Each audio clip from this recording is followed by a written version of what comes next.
Sono 75 i positivi al Covid-19 nel territorio comunale di Chioggia dall'inizio dell'epidemia fino a ieri. È il dato comunicato dall'ULSS 3 Serenissima al sindaco Alessandro Ferro e tiene conto anche di coloro che sono già guariti, oltre che dei medici, infermieri e operatori sanitari sottoposti a isolamento domiciliare, tornati al lavoro dopo 15 giorni. Il numero dei positivi è aumentato di 5 unità rispetto all'informazione precedente. Ieri all'ospedale di Chioggia sono infatti transitati 5 nuovi casi, nessuno di quali grave, relativi a persone tra 50 e 80 anni. Una chioggiotta di 60 anni ieri è stata trasferita al nosocomio di Dolo e così un ottantenne stamane. Frattanto l'assessora regionale alla sanità Manuela Lanzarin annuncia che verrà derogato il limite dei 200 metri per le passeggiate dei soggetti affetti da disturbi del comportamento come l'autismo. Presto verrà diramata una nota in tal senso, diretta ai sindaci, ai prefetti e ai direttori sanitari, che consentirà una più ampia libertà di movimento a queste categorie. Nella sua quotidiana conferenza stampa delle ore 12:30, oggi il presidente della Giunta Veneta, Luca Zaia, ha preconizzato che le scuole, intese come istituti e plessi scolastici, non dovrebbero riaprire più i battenti fino alla fine dell'anno curricolare, ovvero metà giugno, concludendo così la stagione attraverso le ormai abituali lezioni a distanza. Zaia ritiene che la politica di profilassi sostenuta dalla Regione, con l'aumento considerevole del numero dei tamponi, stia dando i suoi frutti verso la lenta e progressiva uscita dal virus. Escludo misure più gravi, ha detto il Presidente, e chiedo invece sia usata la tecnologia per misurare la temperatura di chi è per strada, oltre che per tracciare i movimenti indebiti dei trasgressori.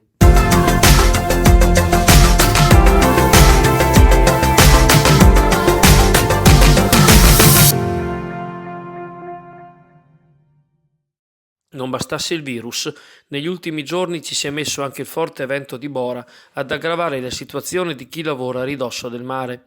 Le immagini che scorrono sono infatti relative allo stabilimento balneare Gran Sostanco di Sottomarina, dove il vento e le mareggiate stanno letteralmente sollevando alcune strutture e creando disagi notevoli a chi spera di poter ripartire una volta terminata l'emergenza. Ascot, l'associazione che riunisce i concessionari balneari, sollecita il sindaco Alessandro Ferro e la giunta regionale veneta a farsi carico con il governo affinché sia consentito agli operatori di potersi recare senza problemi nelle proprie attività, di modo da mettere in sicurezza le strutture con opportuni interventi di ripascimento della sabbia e prepararle così allo sperato riavvio. La Bora ha avuto conseguenze anche in centro storico a Chioggia, dove ieri, nel tardo pomeriggio, i vigili del fuoco sono dovuti intervenire per mettere in sicurezza la sommità del campanile di San Francesco davanti Calle Muneghette, rimuovendo temporaneamente la croce pericolante.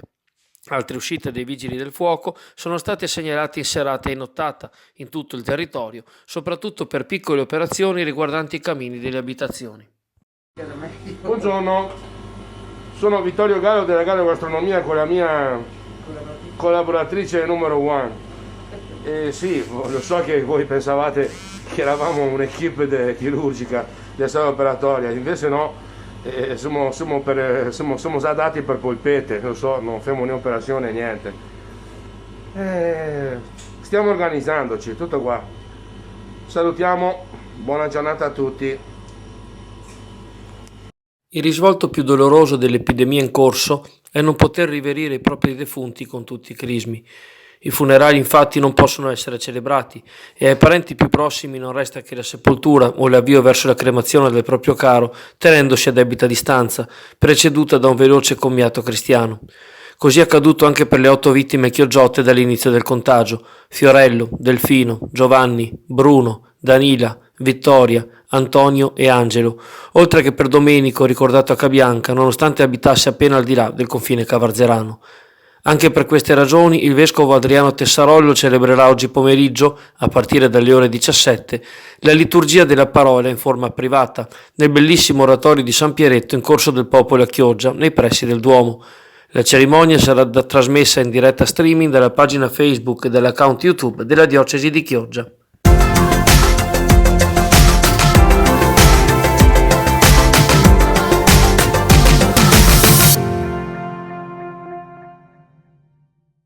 Prosegue spedita l'attività di formazione a distanza da parte della scuola primaria e secondaria Paolo VI di Sottomarina, che riesce ogni giorno a comunicare per via telematica con i propri allievi, svolgendo il programma di istruzione e sottoponendo iniziative interessanti.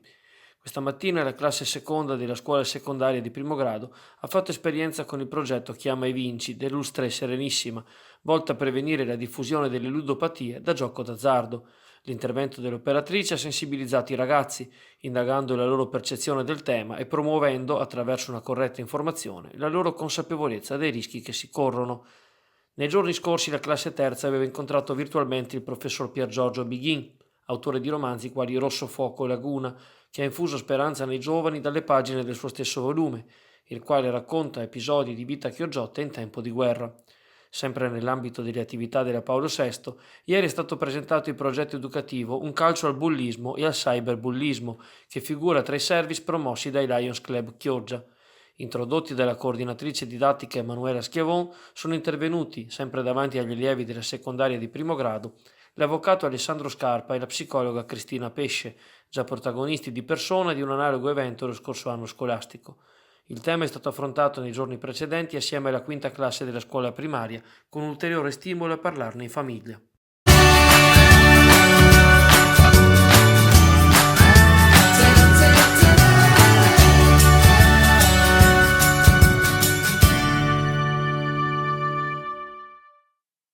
Il comune di Chioggia guarda a dopo l'emergenza.